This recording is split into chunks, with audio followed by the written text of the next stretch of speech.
కనబడుతుంది. ఈ రోజు మరి ఆదివారం హైకోర్టు నుంచి ఎటువంటి స్పెషల్ పిటిషన్ ఏమైనా మూవ్ చేస్తారా, లేకపోతే ఎటువంటి పరిస్థితులు ఉన్నాయి అనేది చూడాలి. ఇంకా వైసీపీ లీగల్ సెల్ దాని గురించి ఏం మాట్లాడుతుందో. కానీ ప్రస్తుతానికైతే పోలీసుల నిర్బంధంలో, పోలీసుల కంట్రోల్లో అమ్మటిని ఉంచారు. పోలీసులు మరి కాసేపట్లో మెజిస్ట్రేట్ ముందు పెట్టే ప్రయత్నం చేయబోతున్నారని ఒక సమాచారం అయితే మనకు అందుతోంది. కళ్యాణ్ అయితే కృష్ణమోహన్, మీరు ఒకసారి అలానే లైన్లో ఉండండి. ఒకసారి మనం చూస్తే కనుక ఇటు మ్యాజిస్ట్రేట్ ముందు ఆయనను హాజరుపరిచే అవకాశం ఉంది. అలాగే మరి కాసేపట్లో ఇటు మెడికల్ ఎగ్జామినేషన్, తన ఆరోగ్య పరిస్థితి ఎలా ఉంది తెలుసుకోవడానికి మరి మెడికల్ ఎగ్జామినేషన్ కూడా చేయబోతున్నట్టు తెలుస్తుంది. సో మొత్తం మీద ఇటు 2-3 కేసులు తనపైన అయినట్టు తెలుస్తుంది. ఇటు ఒక్కసారి ఎఫ్ఐఆర్కి సంబంధించిన కాపీ అందింది. దానికి సంబంధించి ఒక్కసారి మనం చూస్తే కనుక సెక్షన్స్ 126(2) అలాగే సెక్షన్ 132 భారత న్యాయ సంహితి బిఎన్ఎస్ ప్రకారం ఇటు 2 సెక్షన్లు 126 అలాగే 132కు సంబంధించిన ఎఫ్ఐఆర్ రిపోర్ట్ మనం ఒకసారి చూడొచ్చు. ఇటు గుంటూరు డిస్ట్రిక్ట్ నల్లపాడు పిఎస్లో ప్రస్తుతానికి కేసు నమోదు చేశారు. మొత్తం మీద అంబటి రాంబాబు అరెస్టుని మీరు సమర్థిస్తున్నారా? దానికి సంబంధించిన పోల్లో మీరు పాల్గొనండి. ఒకవేళ సమర్థిస్తే ఎందుకు అని కూడా కామెంట్ చేసే ప్రయత్నం కూడా చేయండి. ఒకసారి మనం చూస్తే కనుక ఇటు గుంటూరుకి సంబంధించిన నల్లపాడు పిఎస్లో ఎఫ్ఐఆర్ రిజిస్టర్ అయింది. ఎఫ్ఐఆర్ నంబర్ వచ్చేసి 75/2026. అలాగే ఆయన పైన పెట్టిన సెక్షన్స్ ఒక్కసారి మనం చూస్తే కనుక 126 సెక్షన్ 2 అలాగే 132 మొత్తానికైతే 2 కేసులు నమోదైనట్టు తెలుస్తుంది. 132 అలాగే 126 ఈ కేసులో ఈ సెక్షన్స్కి సంబంధించి వివరాలు కూడా మీకు ఒకసారి చెప్పే ప్రయత్నం చేస్తా. ఒకసారి మనం చూస్తే కనుక బిఎన్ఎస్ భారత న్యాయ సంహితి ప్రకారం ఇటు 126 సెక్షన్ 2 అలాగే 126 section 2 punishment for wrongful restraint which occurs when someone intentionally blocks another persons path preventing them from moving in a direction where they have a legal right to go voluntary. So మొత్తం మీద ఇటు పోలీసులకు సంబంధించిన police డ్యూటీస్ని obstruct చేశారంటూ మొత్తానికైతే తన పైన case 126 section 1 section 2 ప్రకారం తనకి 1 నెల జైలు శిక్ష అలాగే 5,000 రూపాయల జరిమానా వేసే అవకాశం ఉన్నట్టు తెలుస్తుంది. సో జైల్ టైం అలాగే ఇటు ఫైన్ 2 వేసే అవకాశం కూడా ఉన్నట్టు తెలుస్తుంది. అలాగే సెక్షన్ 132 బిఎన్ఎస్ ఒకసారి మనం చూస్తే కనుక ఒకసారి రాత్రి తనని అరెస్ట్ చేసిన విజువల్స్ను ఒకసారి చూసే ప్రయత్నం చేద్దాం. మనం చూడొచ్చు భారీ బందోబస్తు సెక్యూరిటీ మధ్య ఇటు పోలీసులు తనని బయటకు తీసుకెళ్లే ప్రయత్నం చేస్తున్నారు. మనం చూడొచ్చు విజువల్స్లో కనిపిస్తుంది. ఒకసారి చూసే ప్రయత్నం చేద్దాం.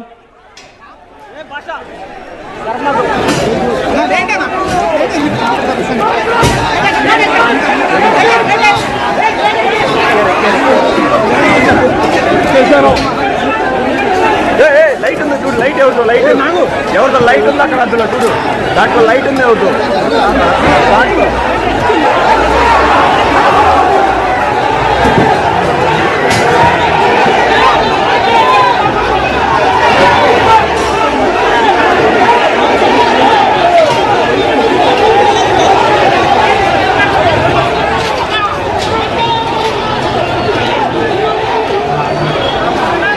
రైట్, మనం చూస్తున్నాం తన ఇంటి దగ్గర భారీగా పోలీసులు మోహరించారు. ఇటు టీడీపీ శ్రేణులను కంట్రోల్ చేసే ప్రయత్నం చేశారు.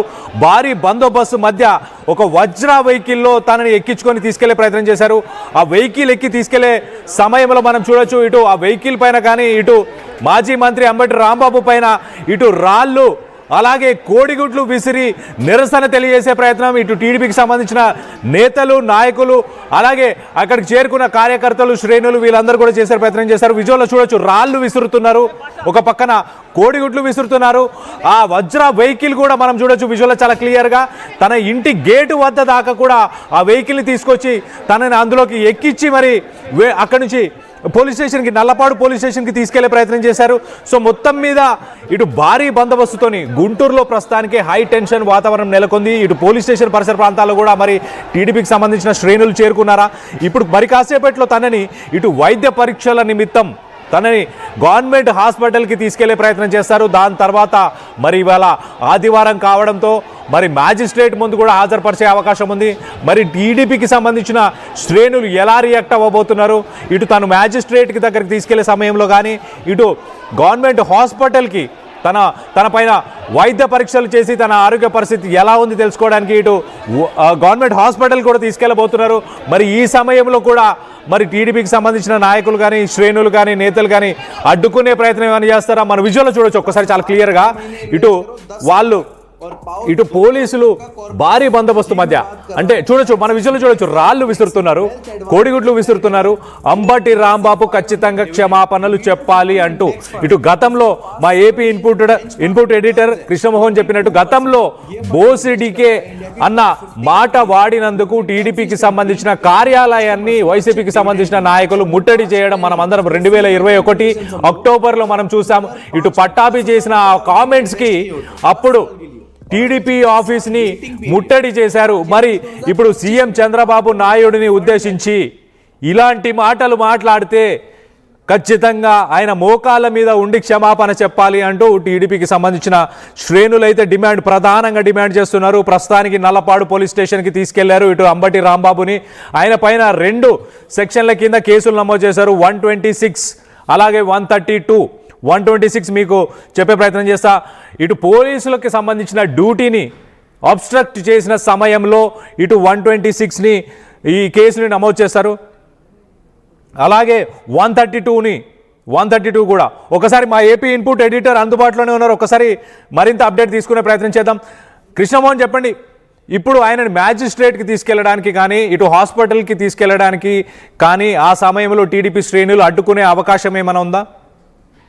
డెఫినెట్ గా ఉండే అవకాశం అయితే కనపడుతుంది కళ్యాణ్.